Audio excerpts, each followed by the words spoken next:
Okay, this is Lowe's 1890, customer Martin. New construction, we're at the trim phase, so that's good. We have got everything we need to be able to move forward with this. This is gonna be a galley kitchen. Left-hand side here, fridge is at the beginning, sink, no dishwasher, pantry in the corner. Other side is gonna be the oven here at that return just before the pass-through, and then this is your pass-through length. So let me go ahead and give you a couple things about this that's gonna have to be sure of that when we do the layout.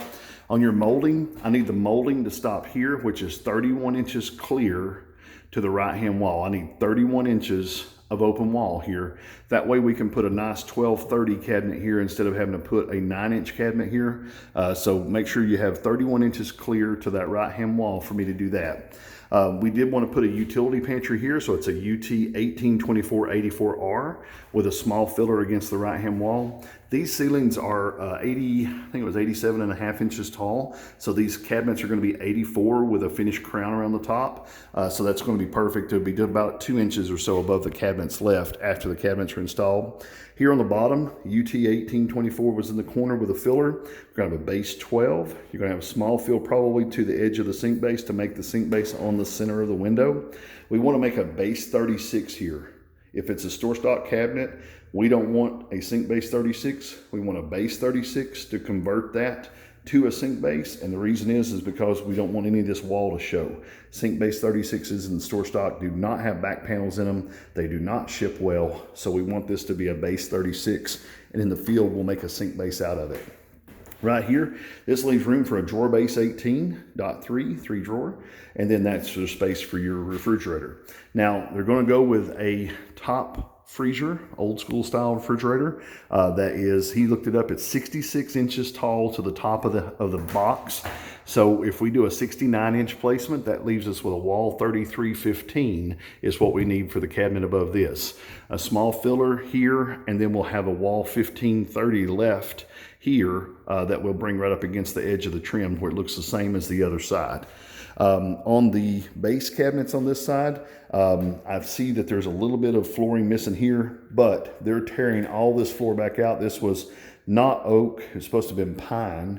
And so they're tearing this back out, putting pine back in. Make sure that when they do that, that this is stripped far enough that your refrigerator space right here is going to cover. We don't want a gap. You can leave all that, that wouldn't be a problem. But back here, we want to make sure the refrigerator, which is an open space underneath it, you want flooring to go underneath there. If you take a look at my marks on the wall, see where it says BD18, that is the edge of your refrigerator right there. So if you come under these two receptacles down here and finish your floor, that'll be plenty of floor to be no problem as far as behind the refrigerator. Nothing on the back wall where the window is. Let's turn to this wall. On this wall, we're looking at a base 15 here on the left, probably a 1/2-inch filler against the left-hand wall. A wall 1530 here on the left with maybe a 1/2-inch filler. 3015 over the range microwave combo here. So we'll need a plug. We add a plug for that one. That'll put that cabinet just at the height we need for an electric stove. 30-inch stove here. And we are this is 45.5 inches to there, 47 to the center of it. So we're just before this, that way that the stove is not covering that outlet. We don't want that stove covering the edge of the outlet. Plus it gives us plenty of room here for the end of the microwave and stuff to not look out of place.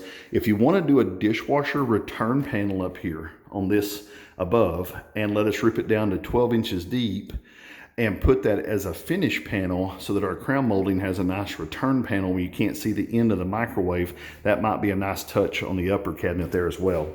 Now here on the bottom, super simple, base 36, base 36.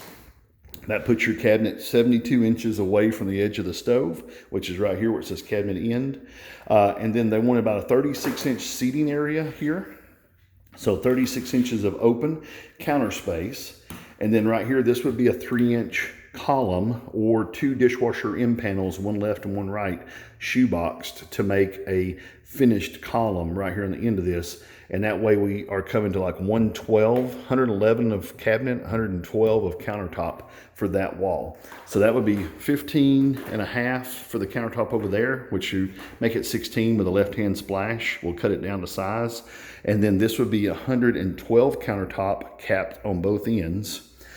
This one would actually be You have to do the math on it in the computer because we've got 19 inches for the fridge or for the utility pantry, and then we got the cabinet over the fridge. So this one needs to have a little math done in the computer to know how long it's got to be for the center of the window to be exactly where it needs to be at.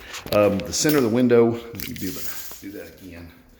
Center of the window is 50 3/8 from the right-hand wall right there. So 50 3/8. As far as that goes, I think that's everything for the kitchen. Make sure we order a quarter round matching the cabinets because they're going to have brand new floors and we'll have to have something to go against that.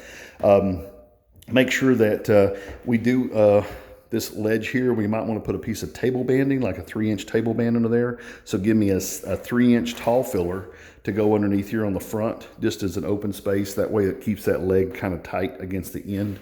And make sure we have enough scribe because your crown molding is going to end up coming to run down the sides.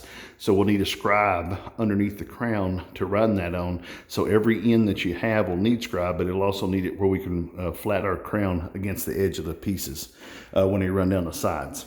If you have any questions about this, please give me a call at 423-650-1051. Have a great day.